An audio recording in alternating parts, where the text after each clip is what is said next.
This is Spore, a game full of potential where you can flex your creativity and make just about anything you can imagine. The game takes place in a galaxy that's yours to populate. Make an animal, a beloved character, or even nightmares that no living being should have to lay eyes upon. But I'm getting ahead of myself. The main hook of Spore is following your creations through the stages of evolution, going from insignificant microorganism to all-powerful galactic god! Passing by a star, a lone meteorite crashes into the lush planet of Grubbleton, launching fragments of rock and crystal across the planet's surface. One such crystal sinks to the bottom of the ocean, and a small microorganism emerges from within. Welcome to the cell stage. This is the first and simplest stage of evolution in Spore, as all you have to do is just eat and not be eaten. While eating some leafy greens, our cell friend witnesses the cycle of life firsthand, and sees an opportunity to learn from cells that fell before it. Once it's eaten enough, it can call a mate and begin the next generation. This will send us to the cell creator, where we can customize our little cell and give it a name. I went with Chump, because, just look at this guy. What a dork. And that's pretty much it for the cell stage. Just eat a bunch to grow bigger and eat bigger things, occasionally stopping to pick up a few new cell parts and add them to your cell. Eventually, the Chump found a toxic vent part that allowed it to dissuade would-be predators with a stream of toxic, purple stuff. I like this technique I dubbed the toxic tornado, where you'd breakdance a bit and release a toxic cloud to completely encase yourself. It was surprisingly effective. After a bit more eating, the Chump finally grows an itty-bitty brain and is ready to move up in the world. Now, we enter the creature creator, allowing you to build in 3 dimensions. The Chump grows some legs, a tail, and a fancy new color scheme, and now it's off to land. The creature stage is a fair bit more complex than the cell stage, in that it has more moving parts and a few other options for how to proceed. You can run around befriending other species and progress that way, or you can slaughter your enemies, leave none to stand in your way! But, being an herbivore, the Chump don't really have a reason to go pick a fight with the first neighbor they see, so instead it sings its chumpy little heart out to impress the local flingle. And, just like that, we've got some DNA points to spend on improving Chump's odds of survival. After hatching into a marketable baby Chump, it heads on out to find more friends, and one even tags along for the journey.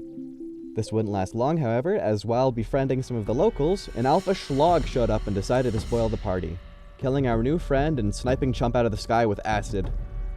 What a jerk. So, the cycle continues. Befriend the locals, get eaten by things much larger than you, and upgrade your body to improve both your survivability and your dance moves. A few random events occurred as well, such as the time that a meteorite shower struck, or when alien space pirates showed up to abduct the rogue we were just about to ally. I swear this happens every time I play this game. They improved, persevered, and even thrived, until eventually the Chump became sentient and learned to harness fire. Now, it's time for the tribal stage. The tribal stage switches things up a fair amount, in that it's more like an RTS than an open world setting. You control several units and command them to do different tasks.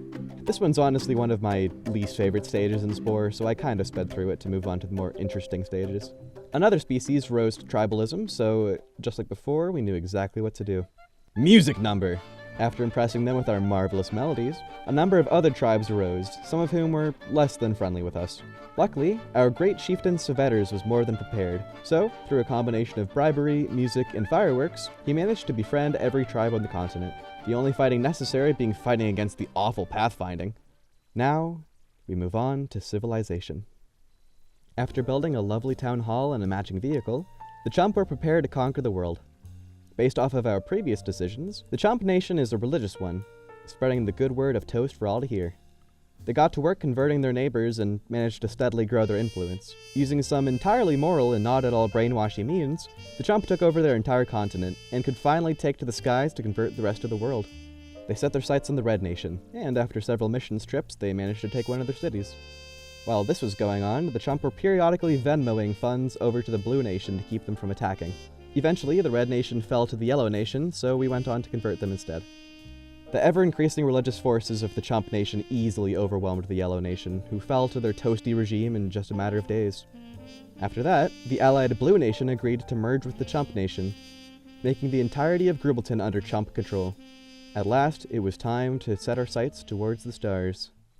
After making a lovely spaceship, the Chump finally entered the space stage. The space stage is by far the most vast and interesting stage out of all of them, and ironically the one I have the least to say about.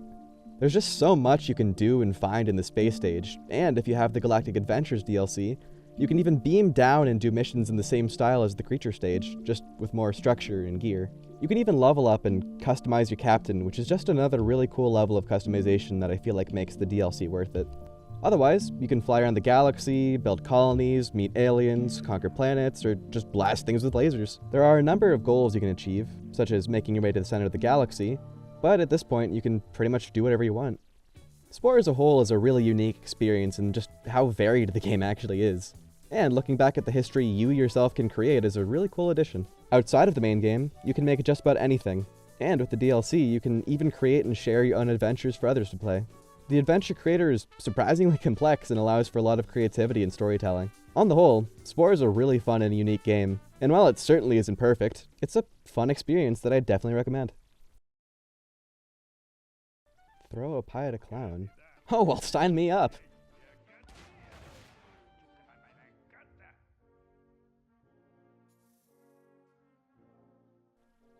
Oh.